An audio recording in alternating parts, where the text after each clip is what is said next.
좀 약간 슬픈 사연입니다. 한번 읽어볼게요. 소소한 H세상이야기라는 사이트에서 제가 발췌한 사연입니다. 7살 아들의 편지. 시작해보겠습니다. 아내가 어이없이 우리 곁을 떠난 지 4년이 흘렀습니다. 지금도 아내의 빈자리가 너무 크기만 합니다. 어느 날 지방 외근으로 아이에게 아침도 챙겨주지 못하고 집을 나섰습니다. 그날 저녁 아이와 인사를 나눈 뒤 피곤한 나머지 양복 상의를 아무렇게나 벗어놓고 침대에 벌렁 누워버렸습니다. 그 순간 뭔가 느껴졌습니다. 빨간 양념국과 손가락만한 라면이 이불에 퍼질러진 게 아니겠습니까? 컵라면이 이불 속에 있었던 것이었죠. 이게 무슨 일인가는 뒷전으로 하고 자기 방에서 동화책을 읽던 아이를 붙잡아 장단지며 엉덩이며 마구 때렸습니다. 왜 아빠를 속상하게 해? 하며 때린 것을 멈추지 않고 있을 때 아들 녀석의 울음 섞인 몇 마디가 손을 멈추게 했습니다.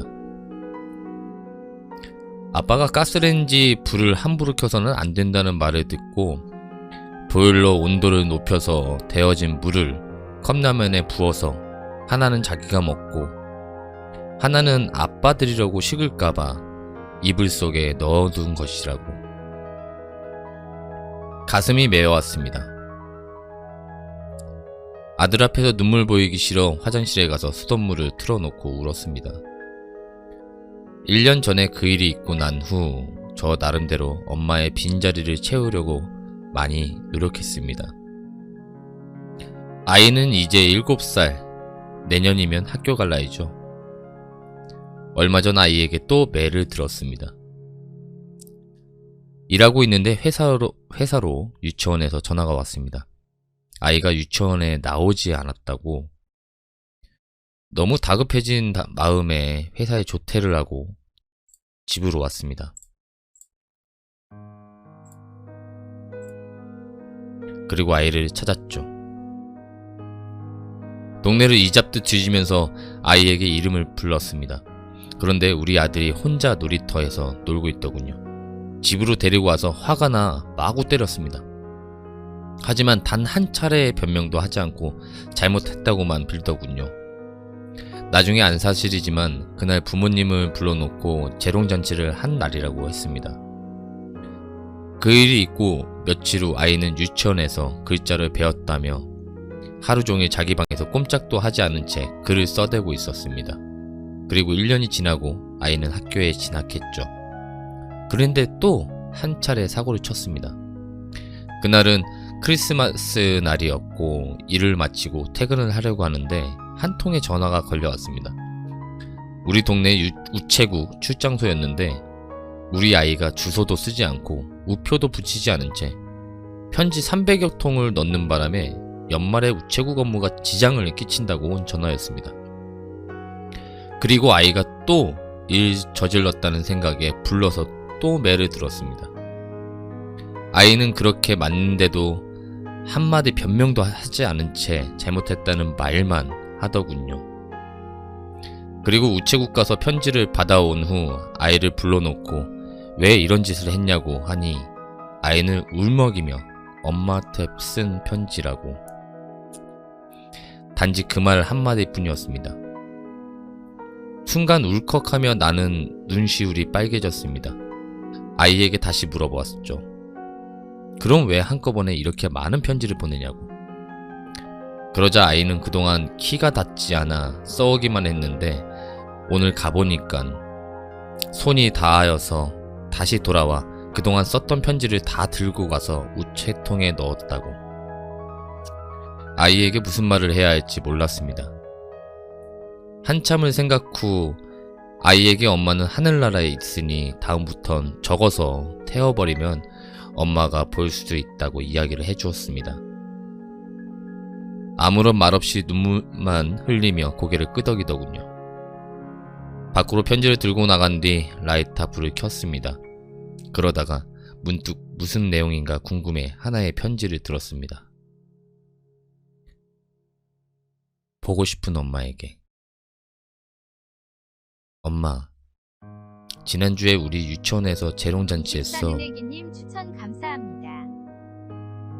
근데 난 엄마가 없어서 가지 않았어. 아빠한테 말하면 엄마 생각날까 하지 않았어. 아빠가 날 찾는 소리에 그냥 혼자서 재미있게 노는 척했어.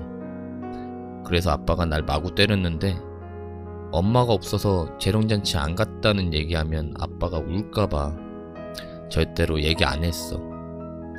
나 매일 아빠가 엄마 생각하면서 우는 거 봤어. 근데 나는 이제 엄마 생각 안 나. 아니, 엄마 얼굴이 기억이 안 나. 보고 싶은 사람 사진을 가슴에 품고 자면 그 사람이 꿈에 나타난다고 아빠가 그랬어. 그러니까 엄마, 내 꿈에 한 번만 나타나줘. 그렇게 해줄 수 있지? 꼭 약속해야 돼.